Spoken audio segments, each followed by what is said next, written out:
Friends, welcome to the channel. आज हम बात करेंगे 4 टाइप्स ऑफ नंबर की। Twin prime numbers, prime triplet, co prime and perfect numbers. Twin prime numbers वो prime numbers होते हैं जिनके बीच में सिर्फ एक कॉम्पोजिट नंबर होता है। फॉर एग्जांपल 3 और 5। 3 और 5 दोनों प्राइम नंबर्स हैं और इसके बीच में सिर्फ एक कॉम्पोजिट नंबर है, that is 4। Next set of twin prime number है 5 और 7। 5 और 7 के बीच में सिर्फ एक कॉम्पोजिट नंबर है 6। 11 एंड 13। 11 और 13 एक ऐसा सेट ऑफ प्राइम नंबर है जिसके बीच में सिर्फ एक ऑपोजिट नंबर है जो कि है 12। बात करें 17 और 19 की। 17 और 19 भी ट्विन प्राइम नंबर्स हैं क्योंकि इसके बीच में सिर्फ एक कॉम्पोजिट नंबर है, वो है 18। तो जिन दो सेट ऑफ प्राइम नंबर्स के बीच में एक कॉम्पोजिट नंबर आता है उसको हम बोलते हैं twin prime numbers.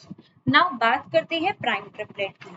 Prime triplet वो 3 कॉन्जिक्यूटिव मतलब एक के बाद एक ऐसे सेट ऑफ कॉन्जिक्यूटिव नंबर्स जिनके बीच का जो डिफरेंस होता है वो 2 होता है। फॉर एग्जाम्पल 3, 5 और 7। And till now we have only one set of known prime triplet. इनके बीच का जो डिफरेंस होगा ना, दो प्राइम नंबर्स के बीच का डिफरेंस, वो हमेशा क्या रहेगा? 2. The difference of the prime triplet between the numbers will always remain the same, which is 2. बात करते हैं को प्राइम नंबर्स की।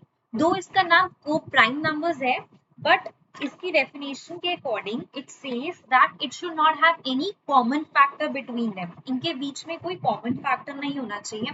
For example 2 and 3। 2 and 3 को प्राइम नंबर्स है क्योंकि इनके बीच में कोई कॉमन फैक्टर नहीं है। हम बात करते हैं 5 and 6। Now the question is 6 a prime number? No, 6 is not a prime number. तो क्या ये को-प्राइम है? हाँ, ये को-प्राइम है क्योंकि को-प्राइम की डेफिनेशन कहती है कि वो नंबर्स जिनके बीच में कोई कॉमन फैक्टर नहीं है, जिनके बीच में कोई भी कॉमन फैक्टर नहीं है, irrespective of the fact whether the given number is prime number or not. One such example is again हम 8 से लेते हैं 8 and 13। 8 and 13 भी को प्राइम है। क्यों? 8 चाहे इवन नंबर है, वो कोई प्राइम नंबर नहीं है, राइट? लेकिन 8 और 13 के बीच में कोई कॉमन फैक्टर नहीं है, तो हम उसको क्या बोलेंगे? Co-prime. Now this concept of co-prime is widely used in your LCM. जब हमें एलसीएम लेना होता है तो पहले हम डिनोमिनेटर में चेक करते हैं कि ये नंबर को-प्राइम है या नहीं। फॉर एग्जाम्पल 1/3 + 1/4 अगर हमें ऐड करना हो तो हम एलसीएम लेते हैं 3 और 4 का। 3 और 4 को-प्राइम है तो हम डायरेक्टली क्या करते हैं? मल्टीप्लाई कर देते हैं। तो ये को-प्राइम नंबर्स का जो कॉन्सेप्ट है ये हमारा आगे तक चलता है। It helps us in taking the LCM of any given question. Now what are perfect numbers? Perfect numbers वो होते हैं जिनके फैक्टर्स का जो सम होता है वो 2 times द नंबर होता है। Meaning let's take a smaller number से 6। 6 के फैक्टर्स क्या है? 1, 2, 3 and the number itself.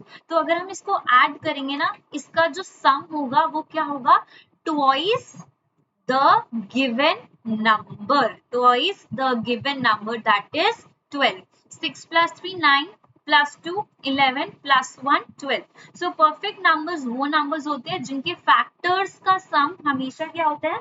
Twice होता है या 2 times होता है than the given number. One such example is 28. 28 भी एक परफेक्ट नंबर है। अगर हम इसके फैक्टर्स देखें तो 1 है, 2, we have 4, we have 7, we have 14 and the number itself that is 28.